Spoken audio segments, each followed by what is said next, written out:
सोचिए चांद पर रहना कैसा होगा। आपको पृथ्वी का अच्छा खासा नजारा, जीरो ग्रेविटी का लुक और एक एस्ट्रोनॉट की तरह जिंदगी जीने का मौका मिलेगा। सुनने में मजेदार है ना? पर हाँ, चांद पर रहना इससे बिल्कुल अलग होगा। तो असल में चांद पर रहना कैसा होगा? कौन सा देश सबसे पहले यहाँ बेस बनाएगा और क्यों चांद पर मिलने वाली धूल होगी आपकी सबसे बड़ी समस्या? तो चलिए समझते हैं। ठीक जैसे अमेरिका ने 1969 में किया था, इंसान अगले दशक में एक बार फिर चांद पर लैंड होंगे, लेकिन इस बार बसने के लिए। जिस बात को पूरे भरोसे से नहीं कहा जा सकता वो ये कि कौन सा देश पहले यहाँ पहुंचकर अपना बेस बनाएगा। चीन, अमेरिका, रूस, भारत, ये सभी देश इन्हीं कोशिशों में लगे हुए हैं। लेकिन इस दौड़ में स्पेस एक्स और ब्लू ओरिजिन जैसी कंपनियां भी शामिल हैं। चांद पर जाने की कोशिश करने के लिए बेशुमार पैसे हैं। लेकिन रुकिए, ये कंपनियां ऐसा क्यों कर रही हैं? गैलेक्सी को एक्सप्लोर करने और नई खोज करने के अलावा एक और बड़ी वजह है कि ये ग्रुप चांद पर अपना बेस बनाना चाहते हैं, और वो वजह है पैसा। चांद कई अलग अलग तरह के संसाधनों से भरा है। यहाँ सोना, चांदी और टाइटेनियम है। तो चांद पर बेस बनाने के पीछे की वजह है इन संसाधनों का खनन कर पाना और इन्हें पृथ्वी तक भेज पाना। यहाँ एक और संसाधन है हीलियम 3।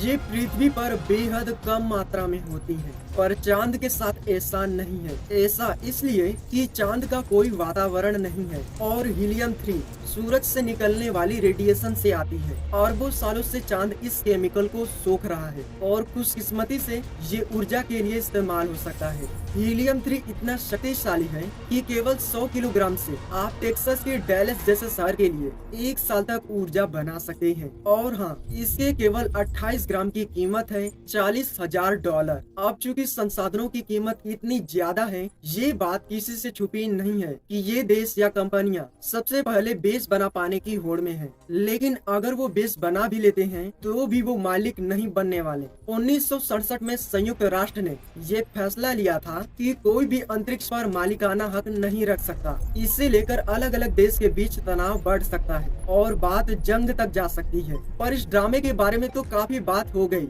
आप चांद पर हैं, तो आप आखिर वहाँ कैसे रहने वाले हैं? मान लेते हैं कि हम सही सलामत चांद पर पहुँच जाते हैं। हालांकि यह अपने आप में ही एक बड़ी बात होगी, पर इसके बाद आपको बेस बनाने की चिंता करनी होगी। जानकारों का सुझाव है कि हमें दक्षिणी हिस्से में रहना चाहिए, क्योंकि यहाँ पर सूरज की रोशनी लगातार एक जैसी रहती है। यहाँ बर्फ से घिरे बड़े हिस्से भी हैं जो पैदावार के काम आ सकेंगे। चांद के कुछ और भी हिस्से हैं जहाँ लगभग 1 महीनों तक के लिए जरा सी भी रोशनी नहीं आती। खुशकिस्मती से आपके पास इस काम के लिए रोबोट्स होंगे। ये कई तरीकों में आपके काम आ सकते हैं। उनमें से एक काम है चांद पर मौजूद मिट्टी से ईंटें बनाना और इन्हें गुंबद के आकार में लगाना, जैसे कि एक मून ग्लो। ये चांद तक जाने को किफायती बना देगा, क्योंकि हमें बेस बनाने के लिए सारी चीजें पृथ्वी से नहीं ले जानी होगी। लेकिन आप ज्यादा फैंसी बेस की कल्पना ना करें।